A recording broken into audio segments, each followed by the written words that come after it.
Mount Everest জয়ে নতুন দৃষ্টান্ত স্থাপন রাজ্য পুলিশের ৩য় ব্যাটালিয়নের কনস্টেবল লক্ষ্মীকান্ত মণ্ডলের।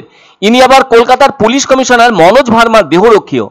আর ৮,৮৪.৮৬ মিটার ওই শৃঙ্গ জয় করে নিজের নাম গর্বের তালিকায় তুললেন লক্ষ্মীকান্ত। এই শৃঙ্গকে নেপালের মানুষজন সাগর মাথা বলে থাকেন, আবার তিব্বতীরা বলে থাকেন কোমলাংমা, যা বিশ্বের সর্বোচ্চ শৃঙ্গ। এডমান্ড হিলারি ও তেনজিং নোরগে এভারেস্ট জয়ের যে সূচনা করেছিলেন 29শে মে 1953 সালে, সেই জয়ের ধারা অব্যাহত 2025 সালের 19শে মেতেও। আগামীতে আরও কেউ কেউ হয়তো এতে সফল হবেন। তবে এভারেস্ট শৃঙ্গ জয় করা মোটেই সহজ ব্যাপার নয়, আর সেটাই করে দেখালেন বাংলার সন্তান লক্ষ্মীকান্ত মণ্ডল। তিনি 19শে মে সকাল 8:30 সফলভাবে বিশ্বের সর্বোচ্চ চূড়ায় আরোহণ করেন। মুখ্যমন্ত্রী মমতা বন্দ্যোপাধ্যায় তার ওই সাফল্যকে অভিনন্দন জানিয়েছেন। ৩য় ব্যাটালিয়নের পুলিশ কনস্টেবল লক্ষ্মীকান্ত মণ্ডলের বাড়ি পূর্ব মেদিনীপুর জেলার মাতঙ্গিনী ব্লকের প্রত্যন্ত মথুরি গ্রামে। ওই গ্রাম জুড়ে খুশির জোয়ার বয়ে যায়। অপেক্ষা ছিল শুধু বাড়ি ফেরার। সেই মতো শুক্রবার সকালে পূর্ব মেদিনীপুর জেলার নিমতৌড়ি থেকে সোজা তমলুক থানার সামনে ঐতিহ্য প্রাচীন তমলুক রাজবাড়ি ময়দানে এভারেস্ট জয়ী লক্ষ্মীকান্তকে শুভেচ্ছা জানানোর অনুষ্ঠানেরও আয়োজন করা হয়। উপস্থিত ছিলেন তমলুকের এসডিপিও আফজাল আরবার, তমলুক থানার আইসি সুভাষচন্দ্র ঘোষ, তাম্রলিপ্ত পুরসভার চেয়ারম্যান দীপেন্দ্র নারায়ণ রায় সহ অন্যান্য জনপ্রতিনিধিরা। হাতে ফুলের তোড়া, গলায় উত্তরীয় ও ফুলের মালা এবং সেই সঙ্গে মিষ্টি তুলে দেওয়ার পাশাপাশি শুভেচ্ছা জানানো হয় সংগঠনের সদস্যদের পক্ষ থেকে। তবে এভারেস্ট শৃঙ্গ জয় করে সুষ্ঠুভাবে বাড়ি ফেরায় দারুণ খুশি তার বাবা মা সহ গ্রামের বাসিন্দারাও।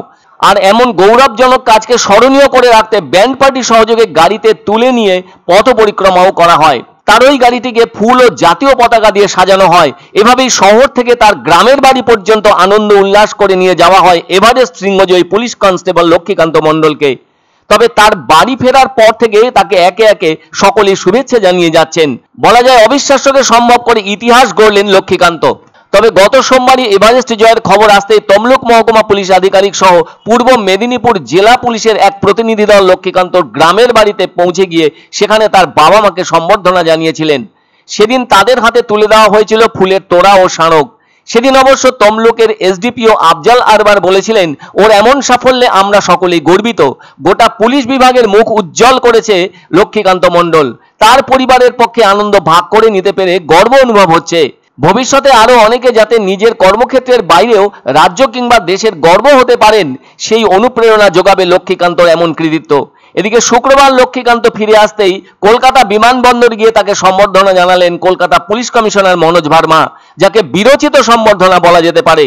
তবে লক্ষ্মীকান্ত মণ্ডলের পাহাড়ের প্রতি টান সেই ছোটবেলা থেকেই, ফলে তার সেই ইচ্ছে আজ যেন বাস্তবায়িত হলো। এভারেস্টের শীর্ষে পা রাখার লক্ষ্য নিয়ে এপ্রিল মাসের ২য় সপ্তাহে তিনি রওনা দিয়েছিলেন। আর এত বড় কঠিন অভিযান সফল করে আজ যেন নায়ক বনে গেছেন। এ এমন এক মুহূর্ত যাকে গর্বের সাথে বয়ে বেড়াতে হবে সারা জীবন।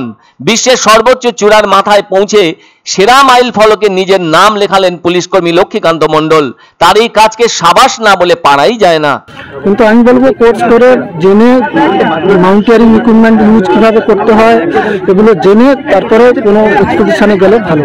ফিনান্সিয়াল সাপোর্ট আছে, আর বাকি আমার কিছু স্যার আছেন যেনার কাছে আমি ডিউটি করি, তো উনি পুরো পয়সা দিয়েছেন।